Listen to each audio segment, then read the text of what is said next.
life is not a fun field. Life is not a fun field. Life is a battlefield, full-time battlefield. When a child is born, he refuses to cry, the nurse will hit him very bad. Pam! And the baby will know that he has entered into the world where he doesn't need to feed by mommy's water and other stuff from mommy. He is facing a serious battlefield. So I consider ourselves as people in the midst of battle. And when the battle is going on, you don't need to be toying around. When the battle is on, you don't need to toy around. There is a need to face life squarely. Especially when you are born from a very poor family. I'm concerned about my people, Africa. We have a lot of things to deal with. Imagine you are born in a family, you never wore a pant until you are 5. You're always naked. And your parents have 7 kids, all of them naked. You are born in such family. My brother, you need serious God's intervention to come out of such penury. Parents are not doing anything about it, and you are faced with life hitting you from different angles. Listen, I keep saying this. When I was coming out of her life, I looked how depth my poverty was. I calculated what it would take me to come out of that pit, and I gave myself 30 years to confront this thing. I had no father. My father was late, and my mother was a woman in the village looking for help also. As a young boy growing, I knew it would only take God to come out of that pit. And to the glory of God, I'm out today. I want to let you know that if you are in such kind of pit, don't think there's a magic that will bring you out of it. If you follow shortcuts to come out of that pit, I bet you are going back there again. There is a process, there's spiritual protocol to go through to come out of such life. I look at Africa, my continent, look at Nigeria, my country, where everything is always against those who are down there. And I consider myself as one of the people God has ordained our mouth to let people know that coming out of such pit is possible by the hand of God. There is no pit deeper than the hand of God. So if you really want to come out, you need to get your feet ready. Guide your loins. It's not a cheap talk. Life is not a fun field, it's a battlefield. Bible talk about confronting those who have horses and chariots, and you are barefooted. How will you do that?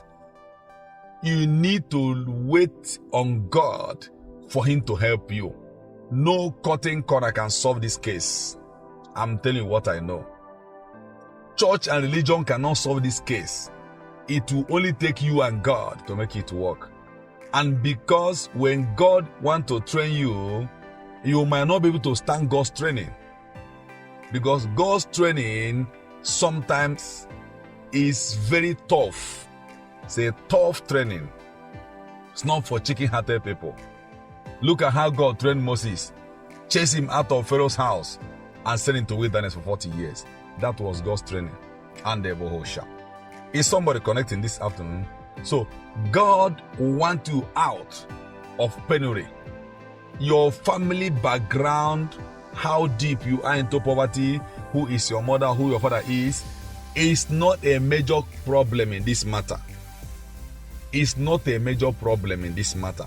The heart of the matter is, what are you seeing about your life? What do you believe about yourself? And how prepared are you to confront this challenge? How prepared are you to confront that family background? Let me tell you, the ego and the vulture are from the same family.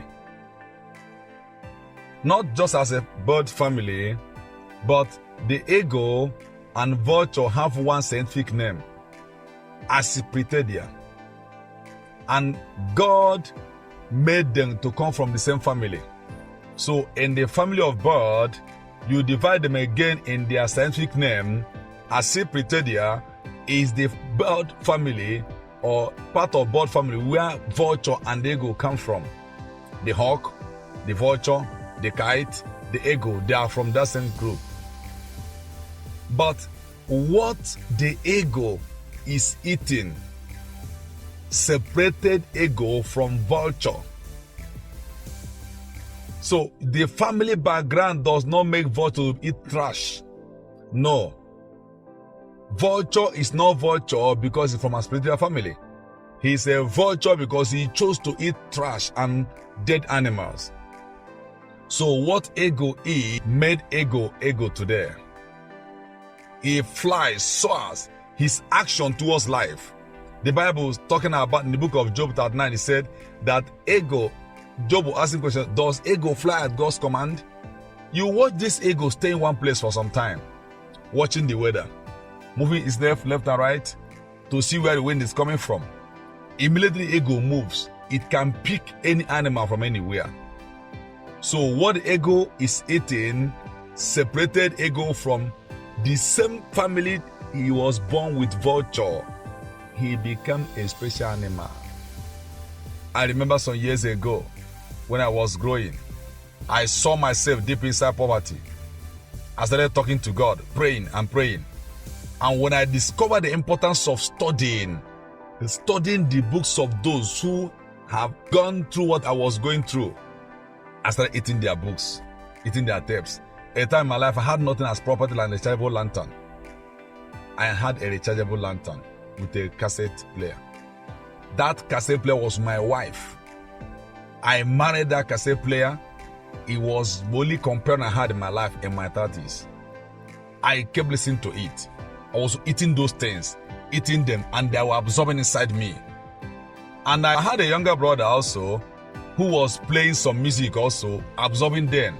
And I said to myself, from what we are eating, somebody will be separated to vulture or eagle or hawk or kite. It depends. All of them are endowed with wings, long beak, their claws. They have enough. But one choose to eat fresh meat. One choose to eat dead ones. You need to have the heart of eagle, the ability to dare things, the ability to pursue, to soar in the midst of storm, the ability to determine and be more determined than the problem around you. We met ourselves in hard time and we are playing games. I'm sorry for the millennials. They don't even know what the thing is talking about. They think life is so easy. I have some of them under me. When I train them, I say, please, don't think anything happens for magic.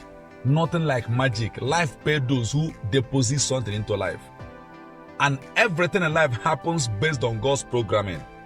Because you cannot impregnate now women one day so they can have a baby 1 month coming. No.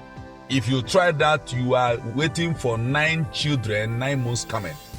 So the only way out is to wait for 9 months for the baby to come. So the millennials want things to happen just like that, very easy, in days of smartphone, everything smart, keyless, cars, everything less and less and less, and we are turning to becoming brainless. Smartphone is smart and we are becoming duller every day. We are buying smartphone every day. I want to ask question now, are we smart or the phone smarter than us? You can hardly remember a mobile number now because of smartphone. But life is not smartphone. Life is beyond that. There are battles you must fight in life. There are battles you must fight in life.